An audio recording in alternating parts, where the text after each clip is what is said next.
সমাজ জেগেছে, ছাত্র সমাজ জেগেছে, জেগেছে রে জেগেছে। ক্যাম্পাসে খুন কেন?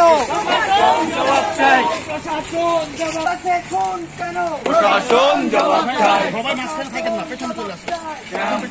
বিচার বহির্ভূত হত্যাকাণ্ড, প্রশাসন জবাব চাই, বিচার বহির্ভূত হত্যাকাণ্ড, প্রশাসন জবাব চাই। আরো দেব রক্ত, রক্তের বন্যায় মিশে যাবে অন্যায়। আমিন মোল্লা, তাকে পিটিয়ে আহত করা হয়েছে এবং পরবর্তীতে গুরুতর আহত অবস্থায় তিনি পুলিশের কাছে তুলে দেওয়ার পরে পুলিশের হেফাজতে তার মৃত্যু ঘটেছে। এবং বিচার বহির্ভূত এই যে হামলা এবং বিচার বহির্ভূত যে হত্যা, আমরা এর নিন্দা জানাচ্ছি এবং এর প্রতিবাদ জানাতাম। ন্যায্য বিচার নিশ্চিত করতে চাই।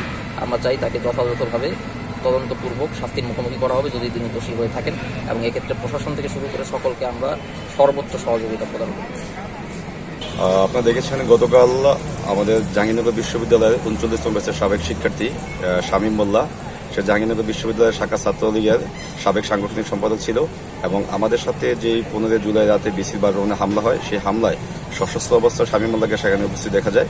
এবং গতকাল প্রান্তিকে আমাদের সাধারণ শিক্ষার্থীরা এবং এক পর্যায়ে তাকে প্রক্টর অফিসে ধরে আনা হয় এবং প্রক্টর অফিসে যখন তাকে ধরে আনে সেখানে রাখা হয়, সেখানে আমরা দেখেছি যে তালা ভেঙে অতি উৎসাহী কিছু শিক্ষার্থী, একটা নির্দিষ্ট দলের কিছু শিক্ষার্থী, তারা সেখানে বেদরক সেখানে পিটুনি দেয় এবং তারপরে দেখেছি যে তৃতীয় দফায় তাকে আবার পিটানো হয়। এবং একটা পর্যায়ে যখন বিশ্ববিদ্যালয় প্রশাসন সেখানে আসে এবং পত্রিকার বোর্ডে সবাই ছিল, আমাদের মাননীয় উপাচার্য সেখানে আসে এবং সেখানে থানা থেকে পুলিশ এনে পুলিশের কাছে তাকে সোপর্দ করার জন্য যখন আসে, যখন পুলিশের নিরাপত্তায় তাকে গাড়ি তোলা হচ্ছিল, তখনও দেখেছি আমরা অতি উৎসাহী কিছু শিক্ষার্থী তাকে পেটাচ্ছে এবং গালি দিচ্ছে। এবং যখনই তাকে পুলিশের গাড়িতে নিয়ে যাওয়া হচ্ছিল, পিছন থেকে কিন্তু স্লোগান দেওয়া হচ্ছিল।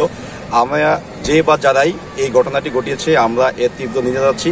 আমরা চাই অতি সত্বর এই ঘটনার সাথে জড়িত যারা যারা আছে তাদের সবারই ছবি আছে, ফুটেজ আছে, এই অভিযুক্তদের চিহ্নিত করে যাতে আইনের আওতায় আনা হয়।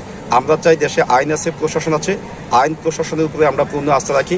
আমরা অতি সত্বর এই অভিযুক্তদের বিচারের আওতায় আনার জন্য আমাদের বিশ্ববিদ্যালয় প্রশাসনের কাছে দাবি জানাচ্ছি। এবং